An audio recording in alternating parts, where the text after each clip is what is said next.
Bonjour à tous sur le nouveau podcast de la face cachée de la Lune et bienvenue dans ce nouvel épisode. Aujourd'hui, on va parler d'un sujet important, un sujet difficile mais nécessaire, les violences conjugales. Ce que vous allez entendre, c'est un témoignage, celui d'une femme forte, courageuse, qui a accepté de revenir sur son histoire. Elle nous parle de ce qu'elle a vécu, de ce qu'elle a enduré, mais aussi de ce qu'elle a compris et de ce qu'elle a reconstruit. Parce qu'il est temps d'ouvrir la parole et parce qu'il faut que ça se sache. Parce que trop de femmes souffrent encore dans le silence. Ici, pas de jugement, juste de l'écoute, du respect et du cœur. Ce témoignage est intime, il peut réveiller certaines émotions, alors je vous invite à prendre soin de vous à l'écoute de cet épisode et à vous entourer si c'est nécessaire. Si vous êtes concerné ou si quelqu'un autour de vous l'est, je vous encourage à en parler. Il existe des soutiens, des ressources, des espaces pour être aidé, entendu et accompagné. Je remercie mon invité pour sa confiance et merci à vous d'être là. Alors, tout d'abord, merci d'avoir accepté de venir partager ton histoire avec nous. Est-ce que tu peux te présenter comme tu le souhaites en quelques mots? Alors, je m'appelle Sandrine, j'ai bientôt 50 ans, j'ai 3 enfants, un de 25 ans, un de 13 et une de 10. D'accord. Et avant de rentrer dans ton histoire, est-ce que tu veux nous dire comment tu te sens aujourd'hui en venant parler de tout ça? Je me sens bien en fait. Je me sens à l'aise avec mon histoire. Donc, tu vas être capable de nous livrer les choses les plus importantes pour toi et de pouvoir transmettre un message par la suite. Oui, je pense, sincèrement. Alors, on va essayer de comprendre l'avant, comment tout a commencé. Peux-tu me raconter comment cette relation a commencé? La manière dont on s'est rencontrés, par exemple? Oui, Ouais. Alors, un truc tout bête, c'était en discothèque. On s'est rencontrés, après on s'est revus, je sais pas, un mois après, on va dire. Et les choses ont vite dérapé. d'accord. Et est-ce que tu te souviens de ce que tu ressentais au début de votre histoire, de votre relation? Est-ce qu'il y avait des choses qui te mettaient mal à l'aise, mais que tu comprenais pas encore, comme de la violence ou autre? Non, parce qu'en fait, j'ai vite compris. J'ai vite compris, j'ai vite su, et en plus, il ne s'est pas caché d'avoir des problèmes au départ. D'accord. Donc, je savais. Et comment toi t'as perçu ça en fait? J'ai pensé, comme les trois quarts des gens, que j'allais moi, parce que c'était moi, j'allais le sauver. Ouais, t'as pensé pouvoir le sauver. À quel moment as-tu commencé à sentir que quelque chose n'allait pas dans la relation?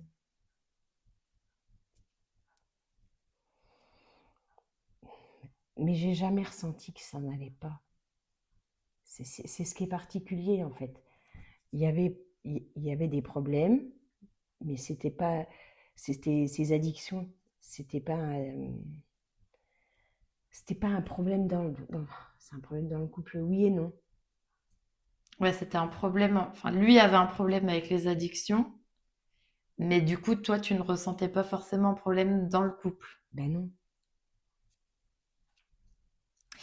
Et est-ce que tu savais avant ce que c'était la violence ou est-ce que tu as mis du temps à te... Ah non, je savais ce que c'était que la violence. J'ai grandi avec. D'accord. Donc, tu as subi le même schéma en fait, enfant et adulte en gros. Ouais. C'est un peu ça. Donc le basculement, la prise de conscience, on va dire. Est-ce qu'il y a eu un moment marquant, un déclic, une phrase, un geste qui t'a fait réaliser que tu vivais quelque chose de grave? La première gifle, la première. Et comment t'as réagi du coup face à la première? J'ai, je me suis obstinée à me dire que j'allais le sauver. D'accord. Et comment tu t'es sentie du coup à ce moment-là, au moment de cette première gifle? Quelle émotion t'as ressentie? Pas grand-chose en fait. Pour toi, c'était normal, entre guillemets? C'est pas que c'est normal, c'est que ça peut se comprendre. Alors je sais que c'est paradoxal, hein, parce que à la première il faut se barrer, tout le monde le dit, tout le monde le sait, personne ne le fait, en gros. Mais j'étais tellement persuadée que ça allait être sur un court laps de temps, que du coup, on fait avec. Ouais, tu t'es dit, c'est arrivé une fois, par exemple, et ça n'arrivera plus après parce que Oui, il l'a puis, fait une fois, il a compris. ouais, voilà, puis il y a des excuses, il y a je referai plus, des choses comme ça. Ouais, de la manipulation, si Ouais, on peut dire, ouais, à la suite, c'est ça. en fait. Et est-ce que à ce moment-là, la première, tu en as parlé à quelqu'un ou pas? Ouais. Et qu'est-ce que les gens autour de toi, les réactions? Il faut partir. Et toi, pour toi, c'était non, tu vas le sauver. Ouais. On lâche personne. On lâche pas les gens qui sont en train de couler. Est-ce que tu as l'impression qu'autour de toi, on te croyait et qu'on te soutenait? Alors oui, on m'a cru forcément parce qu'après j'ai eu des traces de morsures sur tout le corps, etc. J'ai eu des hématomes, donc forcément on se les fait pas tout seul. Donc oui. Après, est-ce que les gens comprennent pourquoi on accepte ça? Non. Est-ce que tu t'es senti soutenue quand même ou pas du tout? Oui. La personne qui savait, pour autant, bon, elle n'était pas pour, hein. Mais elle a toujours été là, elle a toujours été à l'écoute, tout en disant qu'il faudrait s'en aller, quoi. Il faudrait prendre certaines mesures, ce que je n'ai pas fait. Chose qui n'est peut-être pas facile à faire. Alors, on peut pas juger tant qu'on n'est pas dans la situation, je pense. Et chose qui n'est peut-être pas facile à faire non plus de pouvoir partir comme ça, de tout laisser. Du coup, enfin, ce que tu disais, tu as des enfants, de fermer la porte à la maison familiale et de tout laisser. Mais quand ça, quand l'histoire a commencé, j'avais que mon fils aîné. Donc, tu as eu tes enfants après. Les deux autres, oui. Donc, tu as vécu les violences et tu as eu tes enfants après. Ouais. Et donc, c'est ce que tu me disais en, en coulisses, on va dire. Il n'y a jamais eu de violence envers tes enfants, ça a toujours été envers toi. Et Ouais. voilà, pour toi, ça reste un bon père, une bonne personne malgré tout Ouais, et qui fait tout pour ses enfants, quoi. oui. Mais même après pour les gens, je veux dire de manière générale, c'est pas de manière générale. S'il n'y a pas de, s'il y a pas de consommation, c'est quelqu'un de très bien. Ouais, s'il n'y a pas cette consommation liée à cette addiction, en fait, C'est ça. ça reste quelqu'un de très ouvert et de Ouais, très empathique avec les autres. c'est ça. Donc dernièrement, il s'est passé quelque chose d'assez important. Est-ce que tu as envie de nous en parler? Est-ce que tu peux partager ce moment-là, du coup? Alors oui, oui, oui. Il y a... Je vais pas donner la date. Je la connais, je la sais, je ne la donnerai pas. On va dire il y a quelque temps de ça. Voilà, c'est ça. Ça, c'est volontaire. Il y a eu une fois de trop des violences physiques très, très, très importantes où j'ai vu la mort de près, vraiment de très près, et où j'ai dû faire la morte pour ne pas mourir, en fait.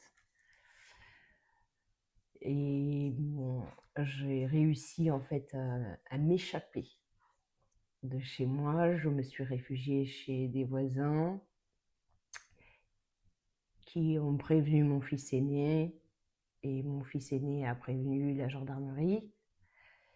Du coup, les pompiers sont venus, ensuite les gendarmes, ensuite je suis allée aux urgences et mon compagnon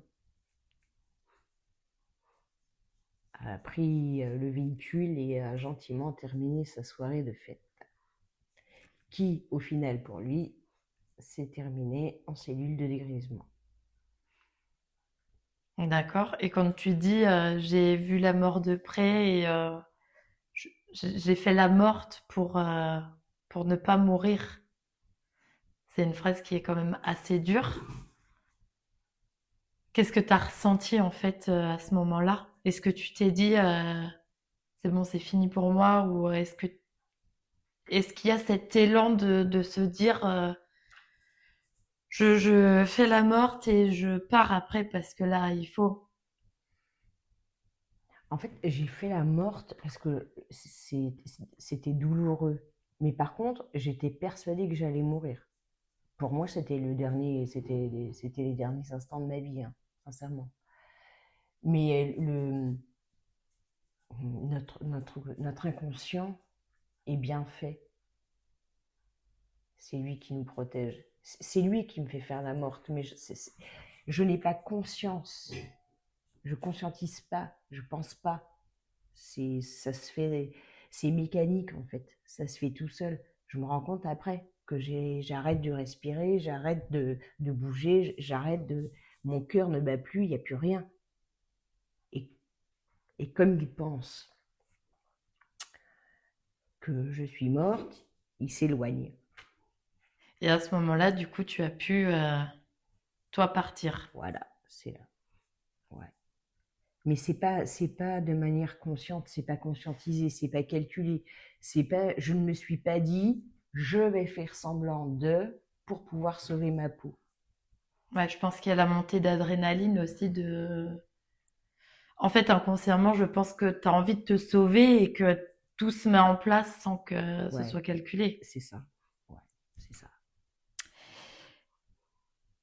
Et donc, tu as eu des coups, il y a peut-être eu des paroles compliquées aussi. Comment toi, tu réagis face à ça, en fait, aux coups qui ont été portés, aux paroles qui ont été dites? Alors, le plus difficile à gérer, c'est pas les coups, ce sont les mots. Parce que les coups, on a des traces, on est défiguré, on a des hématomes, on a ce qu'on veut, mais ça s'efface, ça s'estompe, ça part. J'ai des photos que je regarde pour ne jamais oublier, mais les mots, MOTS, ça reste. C'est imprégné,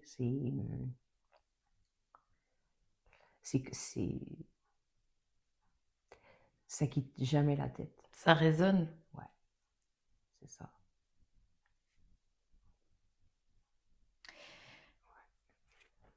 Et du coup, donc suite à là, tout ce qui s'est passé, les gendarmes, etc., comment toi tu vois la justice par rapport à ça, par rapport aux femmes qui sont victimes de violences conjugales? Est-ce que tu trouves est-ce que tu penses avoir été entendu? Est-ce que les choses ont été normales? Explique-nous en fait ce que tu as pu ressentir. Alors, oui, j'ai été entendue, ça c'est clair. Et comme c'est compliqué en fait de porter plainte, la procureure en fait de la République des Deux-Sèvres l'a fait pour moi. Donc en fait, il a eu des poursuites judiciaires de par la procureure. Il a été condamné pour les actes commis. D'accord. Est-ce que tu trouves que cette condamnation est normale, suffisante? Alors sans parler par exemple de ton cas, est-ce que ce serait un cas extérieur? Est-ce que tu trouverais que cette condamnation est suffisante et Est-ce qu'elle en vaut la peine? Est-ce qu'il faut plus? Alors, bon, je pense que pour certaines femmes, sincèrement, c'est pas assez. C'est pas assez. Pour ma part, ça me suffit. Ça me suffit parce que je fonctionne d'une certaine manière, qui n'est peut-être pas la bonne, mais c'est la mienne. Donc, pour ma part, ouais, c'est suffisant. Il y a eu condamnation, il y a eu justice a été faite, en fait. Justice a été rendue, il est condamné, voilà, il fait ce qu'il a à faire. Pour autant, je pense que pour certaines personnes,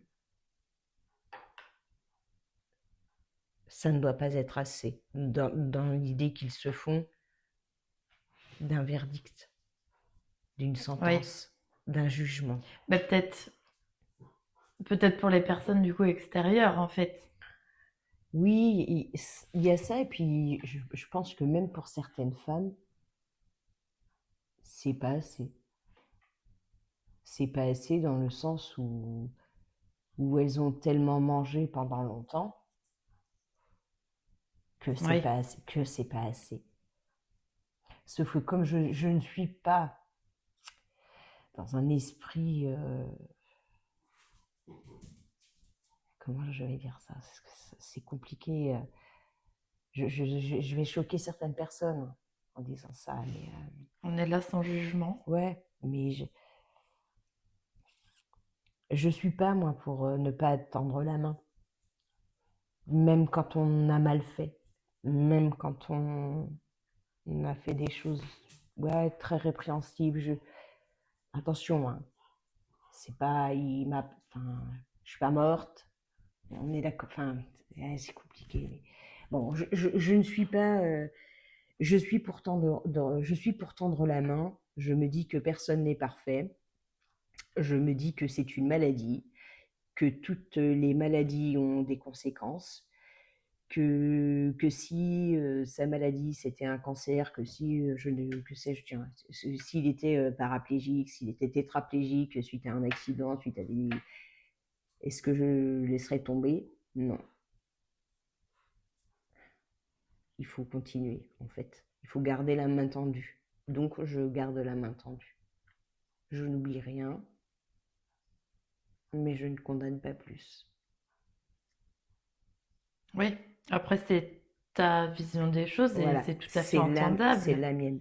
Mais c'est pour ça que je pense que pour certaines femmes, ce ne serait pas assez. Oui, Parce que tout le monde n'est pas dans cet état d'esprit, et heureusement d'ailleurs, parce que sinon ça autoriserait sûrement trop. Déjà, il y en a trop. Après, il faut avoir conscience que depuis tous les féminicides, tout ça, tout ce qui se passe, la justice maintenant est beaucoup plus sévère dans ces cas-là, parce que, parce que là, pour une première, c'est son premier passage au tribunal, il avait un casier vierge, il a bien, il a bien pris, quoi. ouais, tu trouves que la justice a été correcte entre guillemets Oui, et ouais, surtout tu as été entendu. Et c'est peut-être ça ouais. aussi le plus important parce que combien de femmes ont été, on l'entend dans les médias, combien de femmes ont pu aller à la gendarmerie et ne pas être entendues en fait. Sauf que j'y suis pas allée. Que là, Ils bon, sont voilà. venus à moi. Voilà, c'est ça. Est-ce que moi j'y serais allée? Non, si c'était ta question. C'était ma question. Ouais. Après, voilà. Donc non, je me serais cachée pendant un certain temps, le temps que ça parte. Mais non, je n'y suis pas, j'y serais pas allée. Le fait est par contre que comme ils sont venus, je n'ai pas dit je ne ferai pas ci, je ne ferai pas ça. Voilà. Oui, et surtout, C'était enclenché, donc ben, j'ai suivi la procédure en fait. Point. tu n'as pas nié les faits, en fait. En Mm. fait, c'est comme si, vu qu'ils sont venus à toi, ils t'ont un peu tendu la main, si je peux C'est dire. ça. Oui, c'est ça. Parce que sinon, chose que tu n'aurais pas fait. Jamais. Et donc, ça ne se serait jamais arrêté. Il faut en avoir conscience. C'est pour ça que je comprends que certaines personnes puissent ne pas comprendre mon état d'esprit ou la manière dont je fonctionne maintenant avec ça, et que pour certains, ce ne soit pas assez. Ben oui. Mais après, c'est ta vision des choses et C'est c'est ça. ce que je te disais, on C'est n'est ça. pas là C'est pour ça. juger. Tant qu'on n'a pas vécu, on peut pas savoir comment on réagirait en fait. Et ça, faut que tout le monde en prenne conscience et pouvoir se dire qu'on ne peut pas juger l'histoire des autres. Donc il y a des choses qui ont été mises en place grâce, entre guillemets, à la partie judiciaire. On va pas parler de ça maintenant parce que ne, enfin, ça te concerne sans te concerner. C'est pas toi qui as mis les choses en place, ça a été mis en place de force. Mm. Et moi, j'aimerais te parler maintenant de la santé mentale, on va dire. Est-ce que tu as eu l'impression que ton mental était abîmé, confus euh, pendant la relation? Et du coup, ensuite, avec ce qui s'est passé, et comment tu te sens maintenant?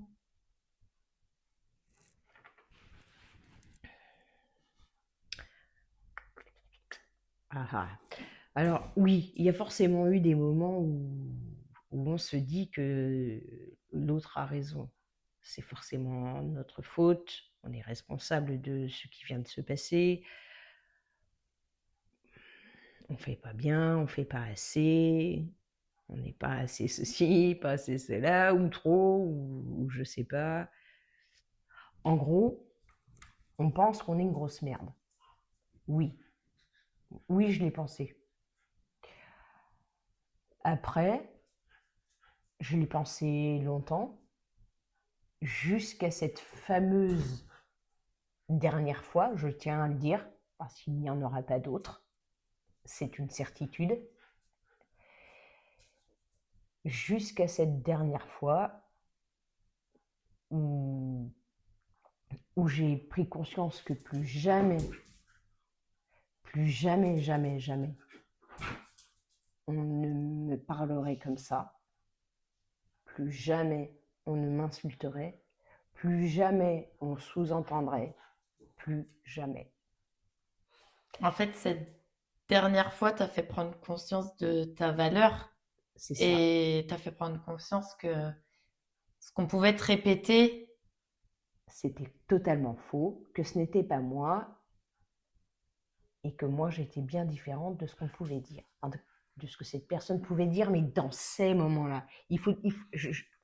Parce qu'en fait, c'est des propos tenus toujours dans ces moments-là, jamais en dehors, ouais, donc jamais. dans ce moment de, je reviens à ça pour remettre le contexte, C'est de ça, trop plein d'addictions c'est ça, et où là, quand cette addiction revient et prend des proportions énormes, c'est à ce moment-là où ça part en vrille. c'est ça.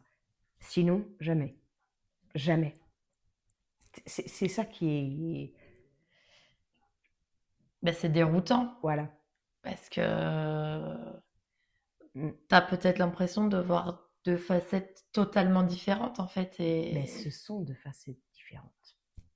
Et est-ce qu'on en enlève une pour... En fait, on accepte un tout, quoi. Mais c'est vrai qu'on finit par le croire, par le penser, par se dire que c'est vrai, etc. Jusqu'à là, ouais, jusqu'à ce moment-là, parce que jusqu'à là, c'est pas français. Mais jusqu'à ce moment-là. Et, et où je dis non, plus jamais. Mais quand je dis plus jamais, c'est plus jamais. C'est plus jamais. Voilà, t'as conscience que enfin voilà, à partir de cette dernière Plus fois, jamais je n'entendrai tu es ci, tu es ça. Alors, je vais pas dire les propos parce que je ne sais pas si tu as le droit. Sur, voilà. Donc, mais ça c'est sûr, plus jamais de cette personne ou d'une autre. Jamais. Plus jamais on ne me maltraitera, ni physiquement, ni moralement. Plus jamais.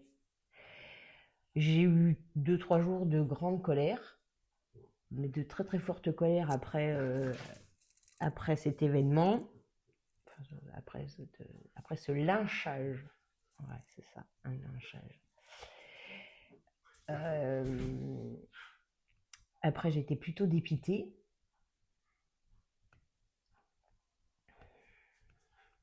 Et puis maintenant, je suis plutôt sereine en fait. Je suis plutôt. Tu remontes la pente en fait. Ouais, voilà, c'est pas quelque chose d'insurmontable, mais parce que j'ai décidé que ça ne me tuerait pas. Et est-ce que du coup tu as eu un accompagnement? Est-ce que tu as cherché un accompagnement psychologique, thérapeutique? Alors bizarrement, je l'avais avant et je ne le fais plus. D'accord. Ok. Et, et comment dire? Qu'est-ce qui t'a le plus aidé en fait à retrouver là ton équilibre mental suite à ce qui s'était passé? Qu'est-ce qui t'a donné la force d'avancer et de te dire non, maintenant plus jamais?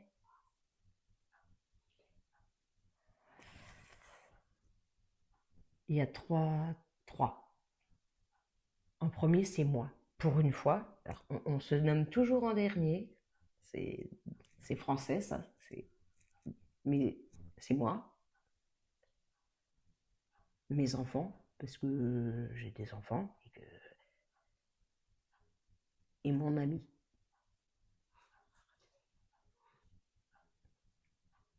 Voilà, Donc c'est eux qui t'ont donné la force en fait de continuer c'est au ça, quotidien et de te dire non, je vais pas lâcher, je peux pas. c'est ça. Et aujourd'hui, comment tu prends soin de toi? Est-ce que tu arrives à prendre soin de toi? Est-ce que tu arrives à t'écouter? Est-ce que tu arrives à te faire passer avant, même si, comme on disait, il y a les enfants, c'est compliqué quand on est maman de se faire passer avant les enfants. Non, Non. non. Alors, je vais dire un truc bateau hein, qu'on dit tous, on n'a pas le temps. On n'a pas le temps. Mais c'est juste qu'on ne le prend pas. Ouais. Parce que c'est plus facile de ne pas le prendre. Mais non. Et tu te sens en fait, tu te sens sereine et t'as confiance en l'avenir, en la suite. Ouais. Ouais. Je suis pas tendue. Si la question se pose pour certaines ou certains, est-ce que j'ai peur de cette personne? Absolument pas. Je ne la crains pas.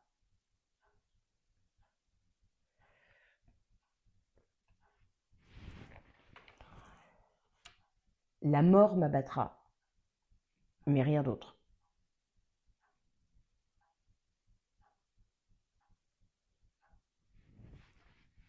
Donc non, j'ai pas peur. Est-ce que tu te sens différente aujourd'hui? Différente d'il y a quelque temps, Ouais, avant tout ça? ouais. Alors, j'ai toujours un très fort caractère, ce qui peut paraître bizarre quand on subit des violences, quelles qu'elles soient. Pour autant, j'ai un fort caractère, c'est ce qui fait que d'ailleurs on y survit, hein. Mais mon fort caractère est resté. C'est pas qu'il s'est amplifié, mais il s'est structuré. Je sais ce que je ne veux plus, ce que je ne veux pas et ce que je veux. Chose qui est très importante du coup pour continuer C'est ça, à avancer. c'est ça. Si une femme qui vit une situation de violence t'écoute aujourd'hui, qu'est-ce que tu aimerais lui dire? Casse-toi, fais ce que j'ai pas fait, mais casse-toi. C'est pour gagner du temps, c'est pour pas mourir et c'est pour éviter d'apprendre à survivre. On n'est pas né pour survivre, on doit vivre. Ça, c'est vrai. Ça me donne des frissons, c'est impressionnant. Qu'est-ce que toi tu aurais aimé entendre à l'époque? Qu'est-ce que tu aurais aimé qu'on te dise? Mais on me l'a dit. On m'a dit ça. Tu n'as pas C'est écouté? juste j'ai pas écouté. Hmm. Donc, je peux pas dire qu'on m'a pas entendu, qu'on m'a pas prévenu, entre guillemets, qu'on m'a pas dit ça finira mal. Juste, je l'ai pas fait. J'ai fait ma petite tête de cochon. Et là, du coup, en ayant vécu vraiment ça, c'est vraiment le message que tu veux transmettre de... Je reprends ta phrase, du coup, casse-toi, Ouais, barrez-vous et ouais, vous n'avez pas à vivre ça, en c'est fait. ça. Que ce soit violence physique ou psychologique, qu'on soit Exact. d'accord. Ah oui, oui, les deux. Que ce soit l'un ou l'autre, il faut se casser. Il faut avoir conscience que ça ne s'arrête pas. Ça ne s'arrête jamais. Même s'il y a les mots, tu parlais tout à l'heure des mots gentils, on va dire, après. Oui, mais c'est pour que la personne concernée, enfin, pour que le mis en cause, lui, il se déculpabilise en Mm. fait. Il se décharge de ce qu'il a fait. Parce qu'en plus, très souvent, il n'y a pas de souvenir de tout, ou pas de souvenir de tout court. Donc, juste, il y a des traces physiques, tout ça, donc forcément, c'est pas niable. Mais donc, il y a des pardons, il y a des machins, il y a des je t'aime, il y a. Donc, on y croit, nous, on est teubés. On y croit.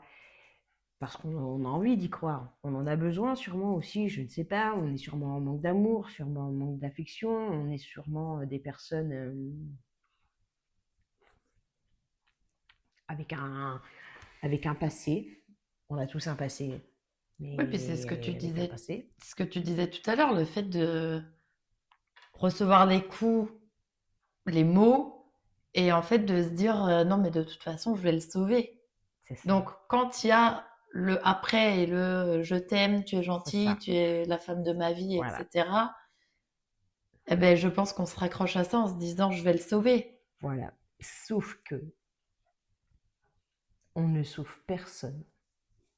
La seule personne qui peut se sauver, c'est soi-même. On peut aider si la personne a besoin, ça oui, mais tout seul, on ne sauve personne. Effectivement. Donc, on soit bien d'accord sur ton témoignage, on ne cautionne pas ce qui s'est passé, on essaye de comprendre, on essaye de savoir ce que toi tu as vécu et ce que toi tu veux transmettre du coup aux autres, aux femmes qui peuvent vivre la même chose que toi. Euh, Même si on peut se dire il y a une addiction, etc. Voilà, on en est toujours au on ne cautionne pas. Non, non, c'est Voilà, inacceptable. Hein. on n'a pas à recevoir des coups et des coups, des mots, de la violence physique, psychologique, peu importe. Tout à fait. Personne n'a le droit de vivre ça, que ce soit homme, femme, enfant, peu importe l'âge. Est-ce que tu as une dernière chose à dire avant qu'on se quitte? Barrez-vous. Barrez-vous, c'est ton dernier mot?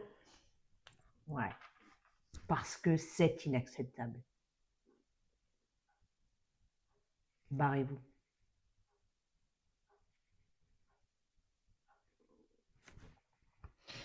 Donc vous avez entendu le témoignage du coup de Sandrine. Merci infiniment pour ton courage, ta parole et pour ta confiance.